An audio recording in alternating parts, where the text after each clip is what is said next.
All right.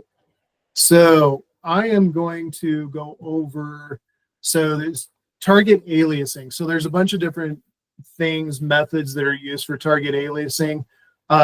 Most people use those for really just like end conditions, more so on when we talk end conditions like slopes and different things like that, to be able to target like a right of way, for instance, or a ditch line or a specific element that's outside. Other things that you can use target aliasing for is also if you save, I know as Jordan talked about earlier, if you have like a pavement section. So here I have just a very simple pavement section that you can see. And one thing that I'm doing, as you guys can see it kind of go in and out, really get that vertical exaggeration going up and down, is I just hold my control button in my wheel. That'll actually expand and extract just as a kind of tip and trick type of thing. But you can see I have like up here, this is just for like an overlay. I know that question was asked earlier for an overlay, but if I have an overlay, but then I'm going to add additional pavement to the outside and I just want to overlay the middle, that's really what this template is being used for. So you can see there's a right saw point and a left saw point. So these are like the saw cut lines. And then when I want to add in my pavement, so whether it's on the lane line or in the middle, that's really what these points are consistent of. So this is what I would be adding end conditions to based on target aliasing. So again, a pavement section, but then if I come to an end condition, what I can do is I have an end condition, and that my end condition also includes some pavement, because in that pavement, I want to show, okay, here's a saw cut line. Here's really what I'm going to be doing on the end treatments. But again, I have components. I have different Lego blocks that I want to use. And you can see here, I just have lines and I don't have the topsoil associated to it for this presentation purpose. But I would recommend what Jordan was showing earlier with the topsoil and having as many Lego pieces as possible. And again, we're all still learning on those things. So you'll see different templates of maybe the pavement section doesn't show each lane block as you've seen, or some do. That's why, because we're all still kind of getting used to that. Again, that was a message received from contractors of how we can work a little bit better with them and giving them what they need without a lot of extra effort. So with all that said, here is my end condition components that I'm going to be using to tie on to that overlay. And again, we'll get more into what that looks like in the quarter section of that. But the way that I want to do that, you can see that I have my origin and it's down at below my components. The reason for that is if I want to keep adding additional, and we went through switches for those rules earlier. If I want to add additional components, because when I add this end condition, I want to be able to switch it on and on. If I have guardrail, if I have a wall, if I have these different elements, I want to make sure that I can add those in and switch them on and off, but I want to stack them. So then that way I can see, okay, here are my different end conditions within this template library that I can add on and off. Or sorry, not the template library, but the template itself in the template library. So when I am doing a corridor and I can visually see, okay, my toe is going outside a right away, or my toe has an impact in the project that wouldn't be acceptable, I need to put in a wall, I can switch that on and off. So that's where I could put some of these in. You'll see in this point itself, I have underneath, you can see it just says do not construct or G. So it's just my origin point at 0, 0. And you can see the do not construct line. If I turn that on or turn that off so that you can see that construct line. So what this is I don't want that showing up in my template, but it is a component. It's an end condition. And that end condition, those properties, so I have a target type on that. There's a bunch of different target types I can pick. As I was saying with target aliasing, Like I can target the terrain model on a specific area. I can target elevations, linears, features, all of those different things I can target through this.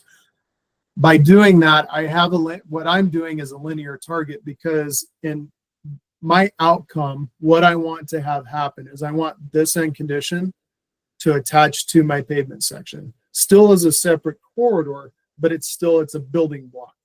So it's a building block to my roadway of what I want to develop at the end of the day. So I give it a name. I can name this whatever I want to name it. I named it road edge of pavement just so that I know, okay, that's what I'm going to be targeting in my other corridor on my linear element. So that's what I'm going to be targeting. That's what I want to target. And in corridors, again, we'll show that how you pick that and how you identify that and make this operate. But this construct line is super important. This is the seek.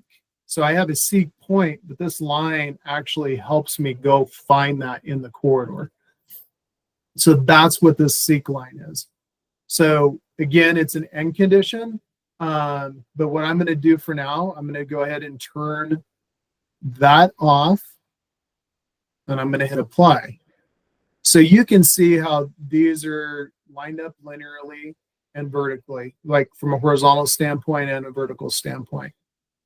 My left saw cut is lined up with that seek point. The reason for that is because I'm saying, okay, for my origin, which is going to be my horizontal control baseline on all my corridors, so it's going to be, let's say in this case, back to this section is going to be my control line. My control line's at the bottom of my pavement because I'm doing an overlay in this scenario.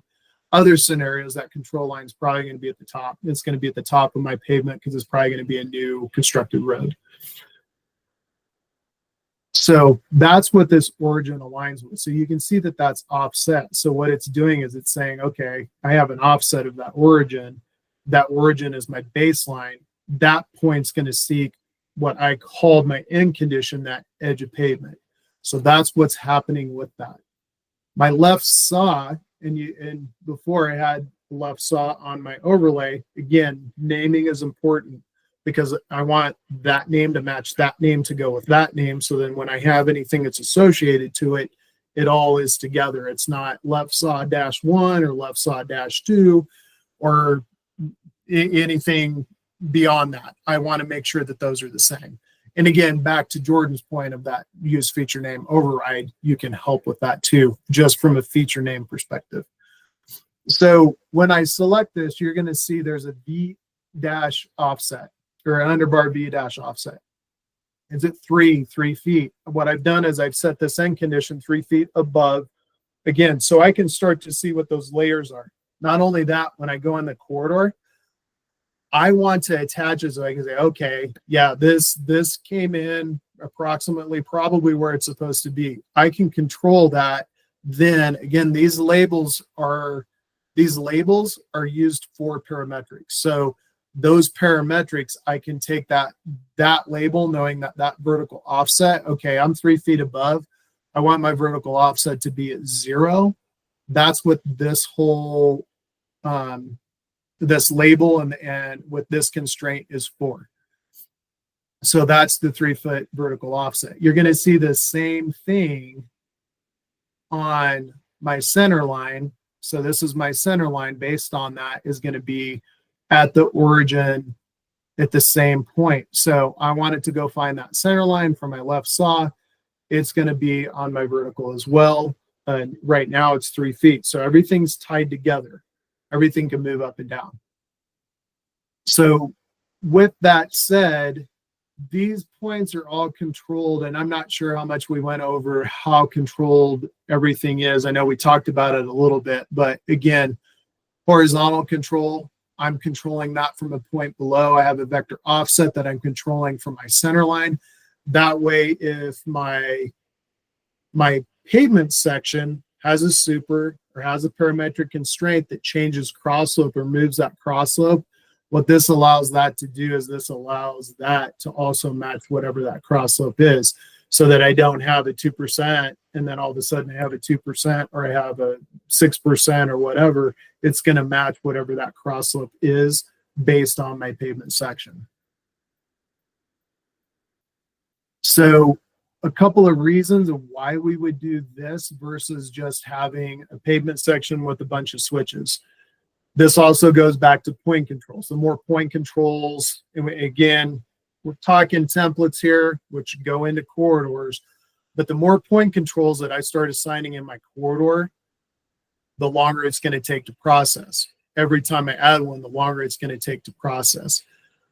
What this ends up doing is this ends up helping keep those point controls down a little bit, because if I use a target alias, it's essentially the same thing as a point control, but I am not adding it in my bucket to add more data and more information in that bucket that has to go through.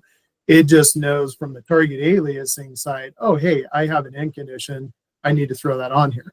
I'm not going to have a ton of target aliasing, as we'll show in the corridors, but that's another reason to do this. Plus, I have a separate corridor, and I know it does get time consuming when you have separate corridors of going back and forth and having things tied to each other.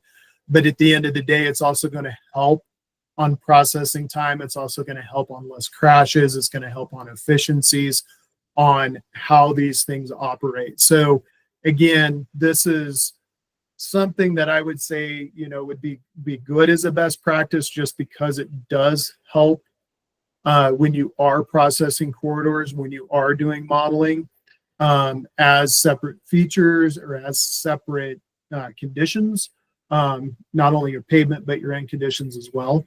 But that's really what this end condition does. And it's all, and I call these end conditions, even though it's part of the pavement. We also have, right, the linear end conditions, which is what we just showed with the under here. Again, do not construct. That's why it's not on. So I turn that off so it doesn't show up in my model. And this is really what is controlling what it's targeting from my road edge of pavement when I pick that element in as my other element for my corridor to attach those things to. So with that said, Sahar, I think we can stop recording there and go to questions.